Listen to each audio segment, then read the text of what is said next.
GSK का brochure किया था मैंने, उसमें मैंने सिर्फ एक बच्चे को ऐसे गोद में उठाया हुआ था। I still have that with me. So उसके मुझे 5,000 मिले थे उस वक्त। और ये किस वक्त की बात है? ये बात है 1998। सो मैंने जब भी काम किया, मेरे घर में मेरी बहन, मेरे हस्बैंड, मेरा कोई ना कोई फैमिली मेम्बर होता था मेरे बच्चों के साथ, तो मेरे बच्चे कभी भी मेड्स के ऊपर नहीं थे। और कौन सा ऐसा गेस्ट है जिसे आपने कि मैंने बुला के गलती की? मुझे लगा था कि शान का इंटरव्यू सबसे मुश्किल था when I was doing morning show for PTV. उसमें जो एक सेलिब्रिटी को मुझे लगा था कि ये डिफिकल्ट होगा, दैट वाज शाहिद आफरीदी। अच्छा। हाँ, दैट वाज शाहिद आफरीदी। और the way he came and his tone was not right कि मुझसे मेरे घर के बारे में सवाल नहीं कीजिएगा। तो 15 मिनट का शो था, I had no time to ask about the family कि आपके घर में कौन है, कितने बच्चे हैं। आई अंडरस्टैंड बहुत सारे लोग कंफर्टेबल फील नहीं करते and I respect that, because जब आप इस माइंडसेट के साथ गेस्ट आता है ना स्टूडियो के अंदर होस्ट के सामने कि वो इंटरेस्टेड नहीं है इसमें, ब्रांड की वजह से आप आए हैं, ब्रांड ने आपको पे किया है, तो then you respect that brand also because you are getting paid for it. आप इसलिए आए हैं, so you respect that money. मैंने फहद मुस्तफ़ा के साथ कम काम किया but I enjoyed working with him. मैंने फैसल कुरैशी के साथ कम काम किया but I enjoyed working with him. और अगर आप शोबिज़ में देखें कोई ऐसा इंसान जो किसी के लिए एनिमोसिटी नहीं रखता, किसी के लिए जेलसी नहीं रखता, किसी की बैक बाइटिंग नहीं करता, किसी को बुरा नहीं कहना चाहता, that is Humayun Saeed. He is a wonderful human being, beautiful soul he is. एक आने से पहले मैं एक प्रोजेक्ट करी थी, उसमें एक साहब थे, उनकी ज़बान की वजह से मैंने सोचा था कि अगर मैंने ज़िंदगी में कभी काम किया दोबारा और ये मेरे साथ मेरे ट्रैक में हुए तो मैं कभी काम नहीं करूँगी। औरत को अल्लाह ने ये ख़ास सलाहियत दी है कि अगर वो आपको अपनी नज़रों से बता देना कि आप मुझे देखिएगा मत या मुझसे फजूल बात मत कीजिएगा, तो मर्द जुर्रत नहीं कर सकता। मैं बड़ी बात नहीं करूंगी बट अगर मेरा गेस्ट ना आए तो मुझे पता है कि मुझे शो कैसे करना है। आखिरी चेक मैंने पूछूंगा, मैक्सिमम चेक कितने का था? मैक्सिमम आपने किसी कमर्शियल से या किसी ड्रामे से कितना चार्ज किया? आई रिमेंबर मैंने एक हेयर का कमर्शियल किया था, that was not a commercial, सिर्फ स्टिल्स थी। ठीक है। So that was around 1 million के करीब लिया था। ओके। कि आप जब अपने बच्चे की ज़रूरत पूरी नहीं करते, चाहे वो इमोशनल हो, चाहे वो फाइनेंशियल हो, चाहे वो सोशल हो, तो आपका बच्चा एक ऐसी विंडो बना लेता है जिसको वो ज़रूरत पड़ने पे खोलता है, आपको बताए या ना बताए। तो वो विंडो आप होने चाहिए। सो मेरे ख्याल से ख़वातीन के पास एक ऐसी एकेडमी है, एक ऐसी यूनिवर्सिटी है जिस पे आप डिसाइड करेंगे आपने कब पढ़ना है, और दुनिया की हर तालीम उस पर मौजूद है। बहुत देर जागी हैं ये हसरतें, इन्हें थक के शायद अब नींद आ ही जाए, फूलों का बिस्तर ना हो तो भी चलेगा, इन्हें अब मुशक्क़त की आदत हुई है। अस्सलाम वालेकुम जी, उम्मीद है आप दोस्त खैरियत से होंगे। आज मेरे साथ आप जो शख्सियत देख रहे हैं, कौन नहीं जानता, बहुत से ड्रामे आप लोगों ने इनके देखे, इनकी होस्टिंग आपने देखी, और अभी ये अपना और सर्टिफाइड कॉस्मेटोलॉजिस्ट हैं। मतलब ऐसे नहीं कि सिर्फ बन गई हैं। तहरीम ज़ुबैरी मेरे साथ हैं, बोल मेरी मछली, छोटी सी कहानी, तुमसे मिलके, कौन कौन सा ड्रामा जो उन्होंने नहीं किया, मतलब किस ड्रामे में उन्होंने काम नहीं किया। कैसी हैं आप? खैरियत से? मैं बिल्कुल ठीक हूँ। Welcome to Houston. क्या हाल है आपके? थैंक यू वेरी मच, बहुत शुक्रिया आपका। आपकी ज़ाहिर है एक बहुत अच्छी और बहुत बड़ी फ़ैन फॉलोइंग है। ड्रामा इंडस्ट्री हो, होस्टिंग हो या कॉस्मेटिक्स हो, तीनों तरफ ही। पहले मुझे ये बताइए कि आप इन तीनों में से कौन सा टाइटल ज़्यादा पसंद करती हैं?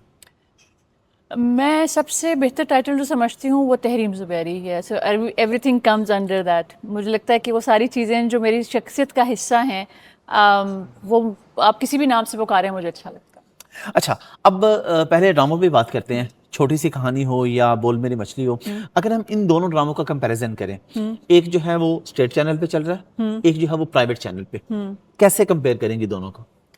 आई थिंक अब जो है वो चीज़ें चेंज हो गई हैं। एक टाइम था जब पीटीवी पे ड्रामा चलता था और आप स्टार बन जाते थे, लेकिन समहाउ अनलकीली और अनफॉर्चुनेटली हमने पीटीवी को वो जो बनता था ड्यू नहीं दिया।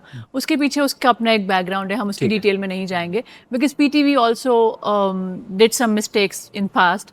तो उसकी वजह से कुछ ऐसी चीज़ें हुई कि जो आपको रिकग्निशन प्राइवेट चैनल पे मिल रही होती है या सैटेलाइट उस पे मिल रही होती है, वो आपको पीटीवी के ड्रामों पे अब नहीं मिल रही होती, जबकि पहले इसका बरक्स था। बिल्कुल ऐसे ही।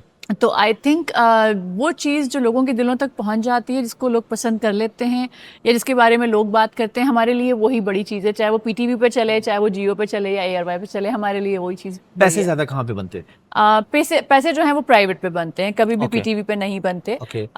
सो उनकी अपनी रीजंस हैं, हमारी अपनी रीजंस हैं। हमें लगता है कि ज़्यादा पैसे ज़्यादा ज़रूरी हैं, उन्हें लगता है कि ये यही बजट है, इसी में काम किया जा सकता है। बट आई थिंक पीटीवी के भी बजट्स बेहतर हो सकते थे अगर पीटीवी की मैनेजमेंट ऊपर से लेके नीचे तक पूरा जो एक अमला है, अगर वो सब आपस में कोऑपरेट करके उन्होंने ये सोचा होता कि उन्होंने सिर्फ पीटीवी को आगे लेके जाना है। एक्टिंग में आप आई कैसे थी और फिर छोड़ी क्यों? अच्छा, एक्टिंग में मैं आई ऐसी थी कि मेरी जो मैं ग्रेड 10th में थी, मेरा अभी एग्ज़ाम नहीं हुआ था। सो मेरे जो 1 साल सीनियर थी मुझसे, उन्होंने मुझे कहा कि मैं जा रही हूँ और कोई कमर्शियल है उसका ऑडिशन देने के लिए। तो मैंने कहा अच्छा। So I was only 15 years old. बड़ा क्लीशे लगता है लोगों, हर बंदा कहता है मैं 15 साल का था। सो एनीवेज, तो मैंने अपने फादर से पूछा तो उन्होंने कहा आपको कौन लेगा, आप लोग तो कॉन्फिडेंट भी नहीं है और कभी बाहर निकले भी नहीं। सो हमने कहा आप इजाज़त दे दें, वो मना कर देंगे तो हम आ जाएंगे। मैं बहुत क्लोज थी अपने अब्बा के। तो उन्होंने मेरे कहने पे इजाज़त दे दी और हम चले गए। और हम वहाँ गए तो वो ऑडिशन तो नहीं हुआ, मतलब वो जो स्वीट्स का ऑडिशन था वो तो साइट पे था। ठीक है। और उन्होंने हमें फैशन शो के लिए सिलेक्ट कर लिया। तो वही कंपनी फैशन शो भी कर रही थी, तो मेरी हाइट की वजह से उन्होंने मुझे सिलेक्ट कर लिया। मैंने घर आके बताया तो पापा ने कहा कि ये ऐसे कोई बेवकूफ़ी की बात है, नहीं हुआ होगा। तो मैंने कहा आप चलें। तो वो मेरी फ्रेंड की अम्मा और मेरे अब्बा दोनों साथ गए कि ऐसा हो ही नहीं सकता। सो खैर वो गए, वो फैशन शो किया। अब्बा को पसंद नहीं आया कि नहीं ये नहीं करना, ये ठीक काम नहीं है। फिर उसके बाद चूँकि देखा हुआ था कमर्शियल के लिए, फिर कमर्शियल के लिए कॉल आई तो फिर मैंने रफ़ान मीठा मज़ा किया, फिर मैंने हेड एंड शोल्डर किया एजाज असलम के साथ, फिर मैंने पता नहीं कितने कमर्शियल्स किए, मेरे आई डोंट इवन रिमेंबर कि मैंने कितने कमर्शियल्स किए। ये याद है कि पहला कमर्शियल जो आपने किया उसके कितने पैसे मिले थे? ओके, सो जो पहला जो चेक मिला था मुझे, जो पहली पेमेंट मिली थी वो मैंने जीएसके का एक ब्रोशर किया था। और उसमें सिर्फ एक प्रेग्नेंट पोस्टमार्टम एक वो थी उनकी मेडिसिन थी कोई, तो उसकी अवेयरनेस के लिए उन्होंने एक ब्रोशर बनाया था। तो जीएसके का ब्रोशर किया था मैंने, उसमें मैंने सिर्फ एक बच्चे को ऐसे गोद में उठाया हुआ था। I still have that with me. So उसके मुझे 5,000 मिले थे उस वक्त। और ये किस वक्त की बात है? ये बात है 1998 की। 1998, तो उस वक्त तो खैर 5,000 एक जी अच्छी अमाउंट और 10 रुपए पॉकेट मनी होती थी, अब आप इमेजिन कर लें। अच्छा, अभी आपने ऑफ द रिकॉर्ड एक बात की, यकीनन मैं आपसे ये नहीं कहूँगा चैनल का नाम ले, क्या ये वजह थी शोबिज़ इंडस्ट्री वहाँ से छोड़ने की कि अपने ही पैसे लेने के लिए आपको कई महीनों वेट करना पड़ता था और प्रॉब्लम्स होते थे? मेरे ख्याल से अगर मैं ये बात कहूँगी तो ये कोई नई बात नहीं होगी, लेकिन मेरे पाकिस्तान से यहाँ आने की जो सबसे बेसिक रीज़न थी वो ये थी कि मेरे बच्चे बड़े हो रहे थे और मुझे पता था कि मैंने उनको हायर स्टडीज़ के लिए बाहर भेजना है। और मैं उन माँओं में से रही हूँ जब तक मेरे बच्चे छोटे रहे। मैंने कभी अपने बच्चे को स्कूल ड्राइवर के साथ नहीं भेजा, कभी मैंने मेड को नहीं भेजा कि उसको लेकर आओ।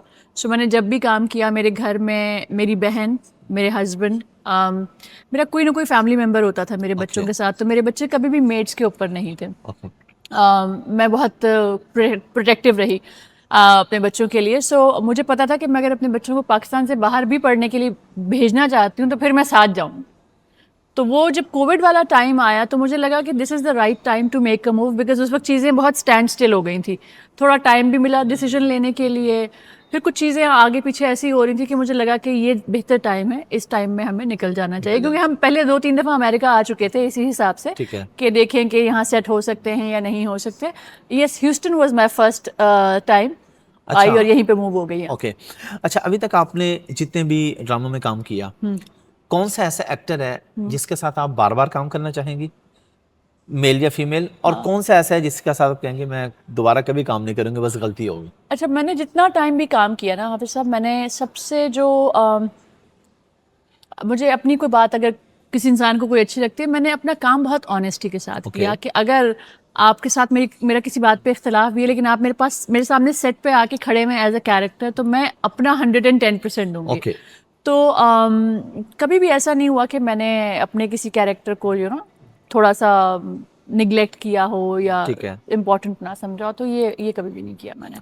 चलें, जब आप होस्टिंग में आए तो होस्टिंग में कौन सा ऐसा गेस्ट है जिसको आपने बहुत एंजॉय किया, और कौन सा ऐसा गेस्ट है जिसे आपने कि मैंने बुला के गलती की? मुझे लगा था कि शान का इंटरव्यू सबसे मुश्किल था when I was doing morning show for PTV. मैं आपको एक्टिंग वाला भी जवाब देती हूँ। जो मुश्किल होस्ट था वो शान था। और फिर मैं मास्टर शेफ पाकिस्तान में जब आया था फॉर द फर्स्ट टाइम, मैं उसको होस्ट किया करती थी, सादत सिद्दीकी एंड महबूब खान, उसमें दो हमारे शेफ हुआ करते थे और सेलिब्रिटीज आया करते थे। उसमें जो एक सेलिब्रिटी को मुझे लगा था कि ये डिफिकल्ट होगा, दैट वाज शाहिद आफरीदी।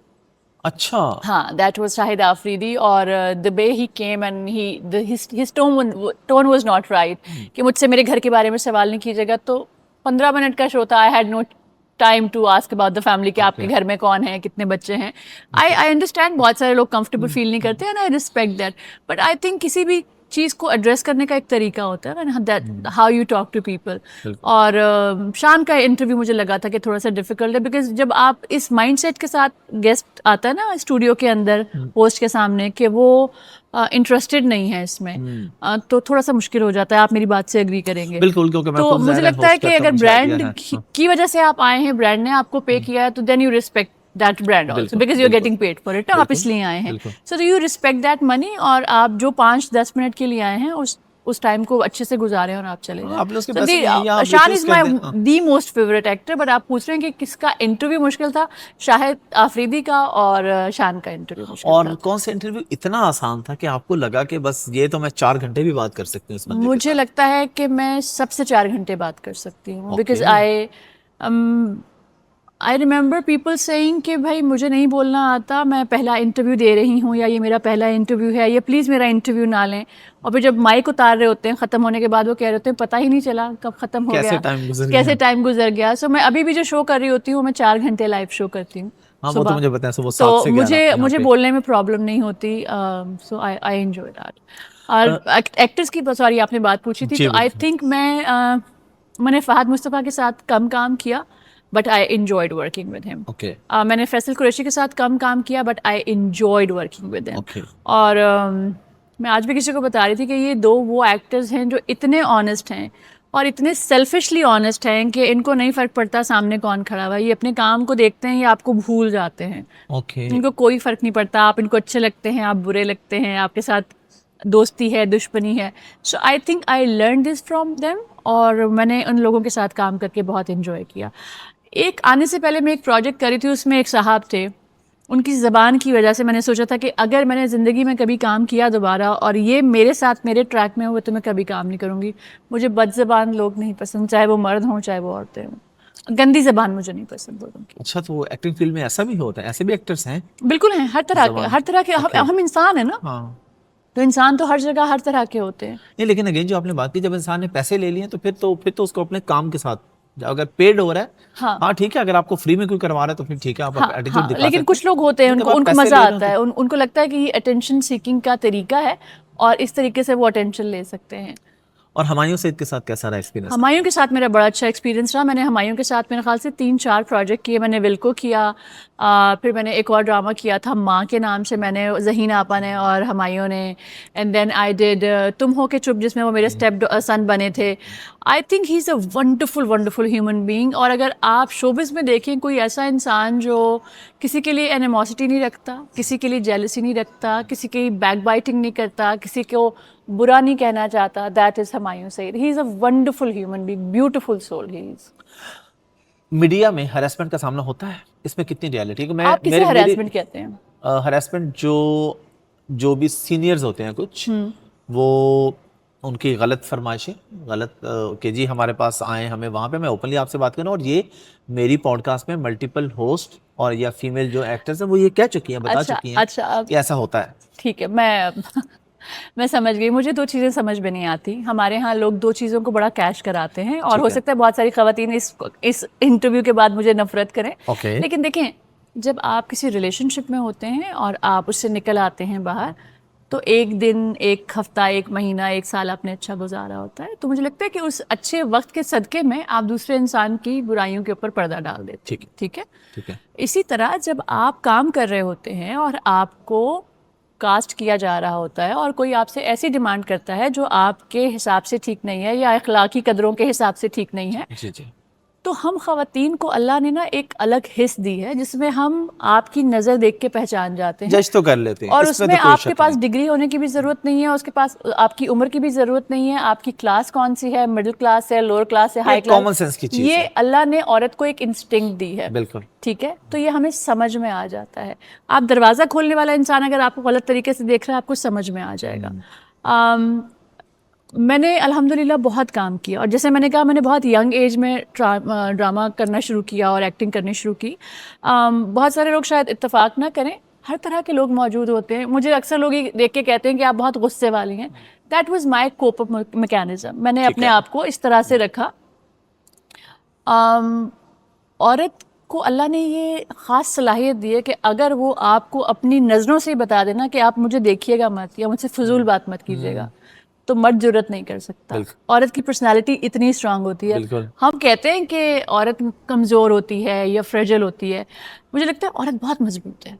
सो मैंने पूरे टाइम के अंदर मैंने 1998 से काम स्टार्ट किया था और आई केम हेयर इन 2021, तो मैंने तकरीबन 22 साल काम किया। 22 साल के अंदर शुरू के टाइम में शायद किसी ने एक दफ़ा मुझसे कोई इस तरह की बात कहने की कोशिश की इनडायरेक्टली, ठीक है, और मैंने उनको डायरेक्टली कहा कि आप जो कह रहे हैं अगर आप वही कह रहे हैं तो फिर आप अपना टाइम वेस्ट कर रहे हैं, मेरे साथ मत टाइम वेस्ट कीजिएगा। And I was this blunt from the day one. उसकी वजह ये थी कि मेरे बाप ने मुझे एक चीज़ सिखाई थी, मैं खड़ा हूँ, ठीक है, मैं हूँ। तो मुझे ये पता था कि मैं अगर काम छोड़ के भी चली जाऊंगी तो पापा हैं, अगर मैं किसी को कुछ कह दूंगी तो वो तभी कहूंगी जब ज़रूरत होगी, वरना नहीं कहूंगी।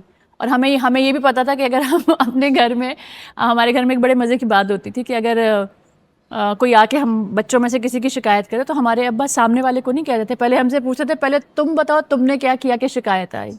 इसी तरह हमें ये पता था कि अगर हम किसी को कुछ कहेंगे या जवाब दे के आएंगे तो वो पहले पूछेंगे कि शुरू से बताओ बात क्या हुई थी। तो we had this kind of confidence and I was very lucky कि मेरी अपने अब्बा के साथ ये वाली अंडरस्टैंडिंग थी।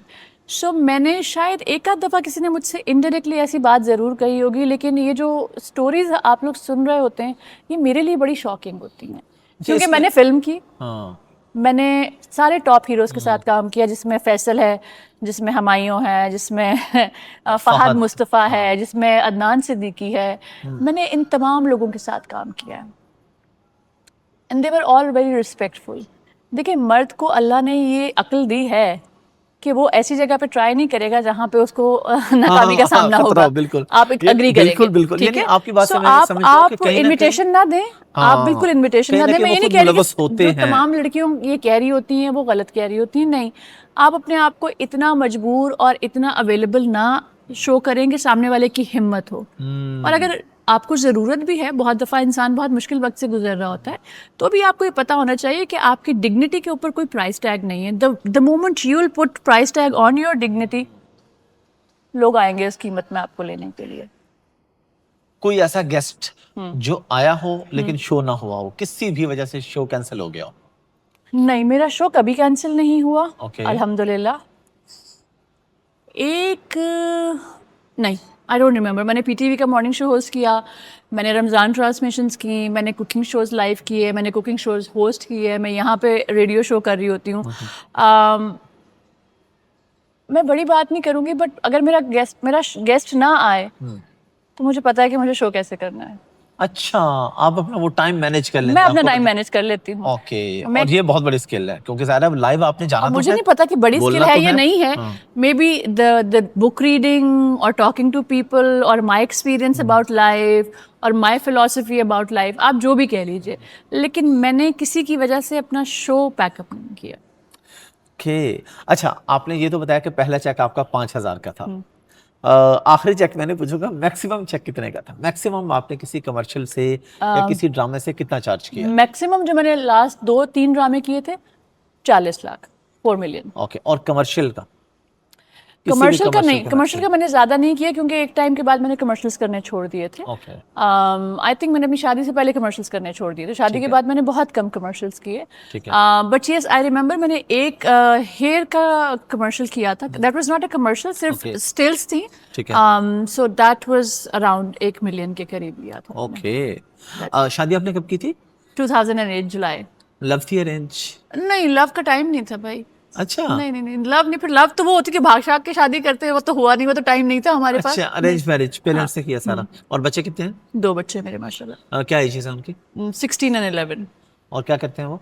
पढ़ते हैं। अब इस उम्र में क्या करेंगे? बच्चों के साथ आपका कैसा रिलेशन है? फ्रेंडशिप वाला या वो देसी माँ वाला? कि नहीं इधर से उड़ती हुई चप्पल आएगी। आई थिंक नहीं, चप्पल भी उड़ाई है, ऐसी बात नहीं। अच्छा। हाँ, ऐसे ना सोचें कि नहीं उड़ाई, अच्छा, वो भी हाँ। उड़ाने की कोशिश की, लेकिन चल नहीं सकता आजकल के बच्चों के साथ ये, और अमेरिका में तो बिल्कुल भी नहीं चल सकता। लेकिन नहीं, मेरे अपने बच्चों के साथ मैं समझती हूँ कि बेहतर रिलेशनशिप है। मैं बिल्कुल भी दोस्त नहीं हूँ, एक होता है ना कि बिल्कुल बहुत बड़ी बड़ी दोस्त। जी, जी। लेकिन हाँ, मैं चाहती हूँ कि मेरे बच्चों के साथ कोई भी प्रॉब्लम हो तो उनको ये कंफर्ट जरूर होना चाहिए कि वो सबसे पहली कॉल अपनी माँ या अपने बाप को करें। क्योंकि मेरा अपना पर्सनल ये एक्सपीरियंस है या मेरी अपनी ये सोच है कि आप जब अपने बच्चे की ज़रूरत पूरी नहीं करते, चाहे वो इमोशनल हो, चाहे वो फाइनेंशियल हो, चाहे वो सोशल हो, तो आपका बच्चा एक ऐसी विंडो बना लेता है जिसको वो ज़रूरत पड़ने पे खोलता है, आपको बताए या ना बताए।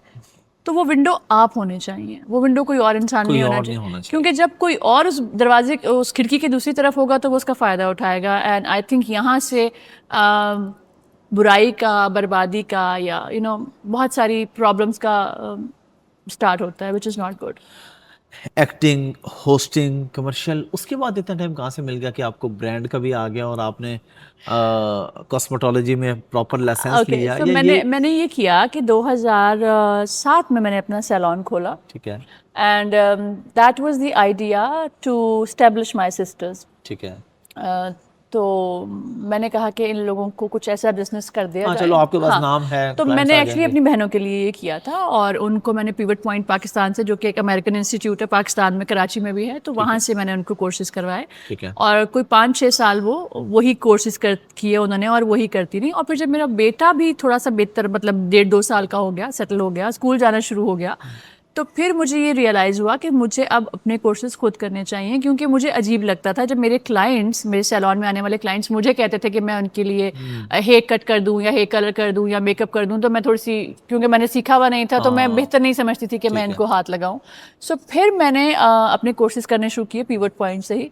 तो फिर मैंने सर्टिफाइड सारी चीज़ें की, क्योंकि मुझे लगता है कि हर चीज़ प्रॉपर होनी चाहिए। फिर मैंने किम कार्दाशियन के मेकअप आर्टिस्ट से भी सीखा, फिर मैंने समर खुजामी से भी सीखा, फिर मैंने जॉर्जी कोट से भी सीखा, फिर मैंने फिर मैंने नताशा से भी सीखा, और अनम फलक से भी सीखा, और रविसान से भी सीखा। मैंने सारी जगहों से सीखा। मैंने कहा कोई रह ना जाए। अच्छा, आप क्योंकि कॉस्मेटोलॉजिस्ट हैं तो स्किन के हवाले से मैं ज़रूर आपसे क्वेश्चन करूंगा। उसमें मेरा क्वेश्चन ये है कि क्या पाकिस्तान में रहने वाली ख़वातीन और ओवरसीज दोनों के लिए आप सेम ट्रीटमेंट बताती हैं, या आपका माहौल के हिसाब से, मौसम के हिसाब से अलग अलग ट्रीटमेंट होता है? मेरे ख्याल से स्किन जो है वो यूनिवर्सल चीज़ है ना, मतलब ह्यूमन चीज़ है। ठीक है। तो इसका इस बात से कोई ताल्लुक नहीं है। मेरे ख्याल से अब लड़कियों को बड़ी समझ आ गई है, ख़वातीन की बात नहीं, मैं तो टीनेजर्स की बात करती हूँ कि टीनेजर बच्चियों को इतना पता है कि उन्होंने कौन सी शॉप पे जाना है, कौन सी स्किन केयर ख़रीदनी है, कौन सा मॉइस्चराइज़र ख़रीदना है, कौन सा सन ब्लॉक है, कौन सा टिंटेड है, कौन सा मैट है। तो उनको सारी चीज़ें पता होती हैं। सो आई थिंक हर जगह की ख़वातीन जो है वो ऑलमोस्ट सेम किस्म की चीज़ें इस्तेमाल कर रही होती हैं। यही वजह है कि अब जो स्किन केयर की इंडस्ट्री है, या कॉस्मेटिक इंडस्ट्री है, वो बहुत ज़्यादा ग्रो कर रही है। क्योंकि अगर आप यहाँ पे रह रहे हैं और आप कोई एक चीज़ यूज़ कर रहे हैं, तो पाकिस्तान में रहने वाली भी बहुत सारी ख़वातीन की एक्सेस में है ये चीज़ें। बिल्कुल, बिकॉज अब ट्रैवल लोगों ने ज़्यादा करना शुरू कर दिया ना। अब तो एक्सपोजर हो ट्रैवल गया। ज़्यादा होता है, अवेलेबिलिटी होती है, ऑनलाइन जिंदाबाद, जो चीज़ आपको चाहिए वो आपको ऑनलाइन अवेलेबल हो जाएगी। बिल्कुल। तो इससे कोई फ़र्क नहीं पड़ता कि आप कहाँ रह रहे हैं। देसी टोटके काम करते हैं या सिर्फ कहानियां ही हैं कि जी लीमू लें, दही लें, इस तरह के ये फेस पे लगाएं तो आपको देखिए, अगर मुझे ये सब कुछ करना होता तो फिर मैं वो तो ना करती जो मैंने किया। फिर मैं इतने लाखों रुपए बर्बाद करती, और इतने इतने घंटे मैं, मतलब अपने कोर्स में लगा रही होती।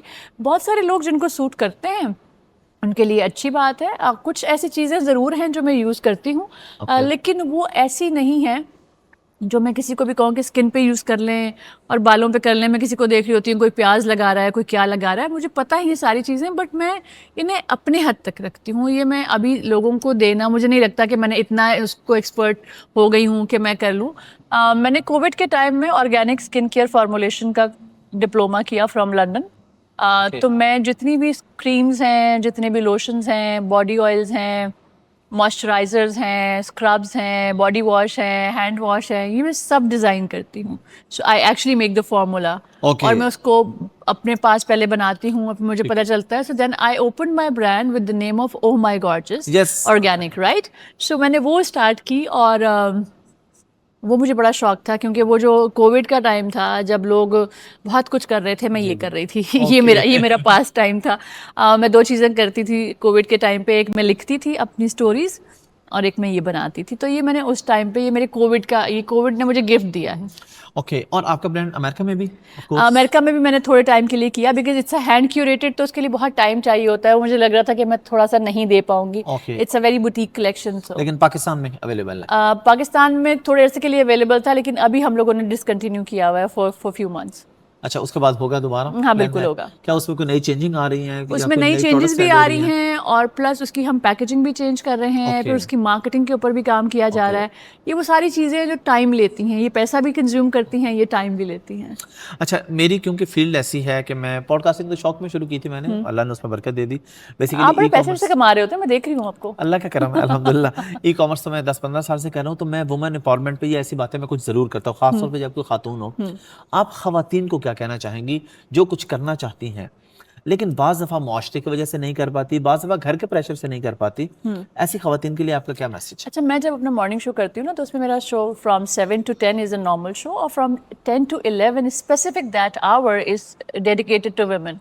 उसमें हम वुमेन एम्पावरमेंट की बात करते हैं, उसमें हम वुमेन इमोशनल हेल्थ की बात करते हैं, उनकी मेंटल हेल्थ की बात करते हैं, उनकी हार्मोनल हेल्थ की बात करते हैं, उनकी सक्सेस स्टोरी को हम शेयर कर रहे होते हैं। और मैं ये समझती हूँ कि आजकल ख़वातीन हमेशा से ऐसी थी, लेकिन अब हर बंदा थोड़ा सा इनेबल होना चाहता है और चीज़ों को जानना चाहता है। और थैंक्स टू द मोबाइल, ये गैजेट सबके पास है। अगर आप कोई बहुत ही ऐसा काम करें जिसके बारे में आपको लगता है कि बहुत कम पैसे आप जनरेट कर रहे हैं, तब भी, और अगर आप बहुत अमीर हैं तब भी, कोई क्लास के डिफरेंस नहीं है। बिल्कुल, बिल्कुल। वो इंटरनेट का कनेक्शन सबके पास अवेलेबल है। सो मेरे ख्याल से ख़वातीन के पास एक ऐसी एकेडमी है, एक ऐसी यूनिवर्सिटी है जिस पे आप डिसाइड करेंगे आपने कब पढ़ना है, और दुनिया की हर तालीम उस पर मौजूद है। सो ये आपका अपना यूज़ है। आप रील देख के भी पूरा दिन गुजार सकते हैं, आप कुछ सीख के भी गुजार सकते हैं, आप रिसर्च भी कर सकते हैं, आप कुछ भी कर सकते हैं। मतलब अब इतना ज़्यादा आसान कर दिया है इन चीज़ों ने आपकी ज़िंदगी को, कि आप ये नहीं कह सकते कि मैं घर की वजह से कुछ नहीं कर सकती या मुझे कोई कुछ नहीं करना देता। आप मोबाइल पे बगैर किसी से बात किए वर्चुअल असिस्टेंट बन सकते हैं, आप चीज़ों को बेचना शुरू कर सकते हैं। चीज़ों को पता है ई-कॉमर्स का। आप बड़ा कुछ कर सकते हैं अगर आप चाह रहे होते हैं। सो मेरे ख्याल से अब हम वहाँ से निकल चुके हैं इन 2025 के, जहाँ पे बहाने काम नहीं करते। सो आप अगर चाहते हैं कि आप कुछ करें अपने लिए, तो आप कर सकते हैं। जो लोग बाहर रहते हैं वो बाज़ दफ़ा लोग कन्फ्यूजन के शिकार होते हैं। किस किस्म की? बच्चों के हवाले से ना, हाँ। वो कमा चला हंस की चाल अपने भी भूल गया, अब उनको समझ नहीं आती। आप अपने बच्चों को किस तरह रेज़ करेंगे? क्या वो मजहब से, अपने कल्चर से भी जुड़े हुए हैं कुछ, या टोटली यहाँ के, या मिक्स एंड मैच? यहाँ की माओं का बड़ा मसला मुझे है। ऐसा लगता है कि बच्चों की जो परवरिश की जिम्मेदारी है वो माँ बाप दोनों के ऊपर होती है, और तरबियत जो आप कर रहे होते हैं वो एक्चुअली ऐसा बीज है जिसका फल आपने अपने बुढ़ापे में खाना है। समटाइम्स अनलकीली और अनफॉर्चुनेटली बहुत सारे बच्चे आपकी बहुत अच्छी तालीम और तरबियत के बावजूद भी वैसे नहीं होते जैसे आपने सोचा होता है, लेकिन आप अपना काम कर रहे होते हैं। सो आई थिंक मैं बहुत सारी चीज़ों में बहुत ट्रेडिशनल माँ हूँ, शायद इसलिए कि मेरी माँ ऐसी थी। बच्चों को अकेले ना छोड़ना, जब तक वो बहुत छोटे थे, वो मेरा हमेशा से रहा।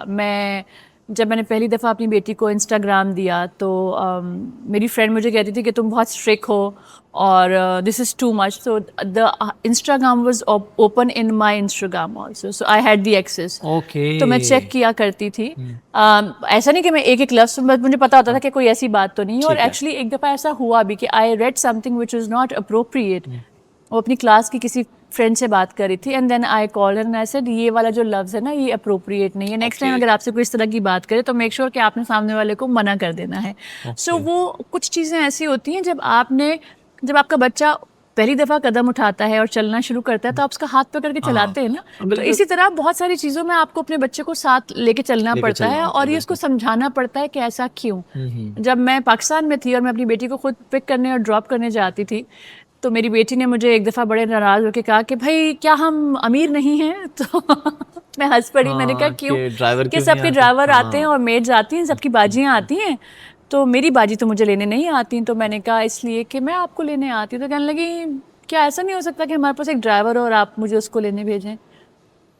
तो उसके नेक्स्ट डे या सेम डे मैं रुबीना अशरफ जी के साथ थी, तो मैंने उनको बताया, उन्होंने मुझे पूछा बच्चे कैसे हैं, ठीक है जैसे, तो मैंने उन्हें कहा कि मुझे तो आज बड़ा अजीब लगा कि शायद मैं अपनी बच्ची को ना सफोकेट कर रही हूँ और वो हफ्स ज़दा हो रही है क्योंकि माँ हर वक्त साथ है। मेरी बेटी उस वक्त बहुत छोटी थी, तो उन्होंने मुझे कहा कि तुम जो कर रही हो तुम बिल्कुल ठीक कर रही हो और एक दिन उसको रियलाइज़ होगा। तो मुझे थोड़ी सी ना तसल्ली हुई कि अच्छा इन्होंने 2 बच्चे पाले हैं तो ये अगर इस तरह की बात कर रही हैं। एंड उसके बाद एक टाइम ऐसा आया, आप यकीन करें, जब मेरी बेटी ने कहा कि आप बिल्कुल ठीक करती थी कि आप मेड्स को और ड्राइवर्स को नहीं भेजती थी because this is not right. हमने बहुत सारी स्टोरी, किस बच्चे जब बड़े हो रहे होते हैं फिर वो शेयर भी करते हैं ना स्टोरीज, शेयर होती हैं स्टोरीज। तो मैंने हमेशा अपने बच्चों को ये बताने की कोशिश की है कि जो मेरा काम है वो मैं करूँगी। और समटाइम्स बच्चे they try to get away के ना हम कोई बात नहीं, गेट कैरिड अवे के हाँ चले कोई नहीं। सो मुझे उनको बताना पड़ता है। मैं उनसे पूछती हूँ एक बात सुने, मम्मा कौन है, तो कहते हैं आप, तो मैं कहती हूँ बस डोंट फॉरगेट दिस, तो वो ये मत भूलिए। तो मजाक भी करती हूँ उनके साथ, टाइम भी स्पेंड करती हूँ, उनकी स्टोरीज भी सुनती हूँ, उनकी जो गॉसिप्स होती हैं वो भी सुन रही होती हूँ, सब कुछ कर रही होती हूँ। But I think there is a very fine line जहाँ पे आपके बच्चे को पता होना चाहिए कि ये जो सामने है ये मेरी माँ है या ये मेरा बाप है, and it's very very important. बिल्कुल। पाकिस्तान में आप किस शहर से हैं? कराची से। अब आई मतलब शहर कराची में ही पले बड़े? मैं कराची से हूँ, दुनिया में कोई कहीं से भी हो, मैं सिंधी हूँ, मैं कराची से हूँ। अच्छा ठीक है, जबरदस्त। अच्छा, मॉर्निंग शो जो होस्ट करते हैं उनको फिर शेर व अदब से भी कुछ ताल्लुक होता है? हाँ जी, मैं लिखती हूँ। तो लिखती हैं, कुछ अपना लिखा हुआ सुना दें, कोई शेर या कोई आपका फेवरेट, और यही हम इसको एंड करते हैं, तो यहाँ पे जो भी आप सुनाना चाहें। ऐसे मुझे याद नहीं रहता। मैं आपको मज़े की बात बताऊँ, मैं जो कुछ भी लिखती हूँ मैं मोबाइल पे लिखती हूँ या फेसबुक पे लिखती हूँ क्योंकि मैं भूल जाती हूँ। अगर आप कहें तो मैं मोबाइल से निकाल जी के सुना बिल्कुल दूँ। बिल्कुल बिल्कुल, आप निकाल के। बहुत देर जागी हैं ये हसरतें, बहुत देर जागी हैं ये हसरतें, इन्हें थक के शायद अब नींद आ ही जाए। फूलों का बिस्तर ना हो तो भी चलेगा, इन्हें अब मुशक्कत की आदत हुई है। ये बर्बाद राही हैं अपने सफ़र की, इन्हें रास्ता भटके मुद्दत हुई अब। कितनी थी बेचैन सारे सफ़र में कि अब थक के सोने की हसरत हुई है। वाह वाह। और ये कब लिखी है, कितने साल हो गए? ये मैंने ये कोविड के टाइम में हम यही कर रहे थे। अच्छा। I was writing short stories and I was writing these kind of things. Thank you very much, बहुत Thank you मजा so आया। very much. और मुझे उम्मीद है हमारी ऑडियंस के साथ भी बहुत सारी पुरानी यादें ताज़ा होंगी और उनको भी बहुत अच्छा लगेगा। Thank you so very much. Thank you very much.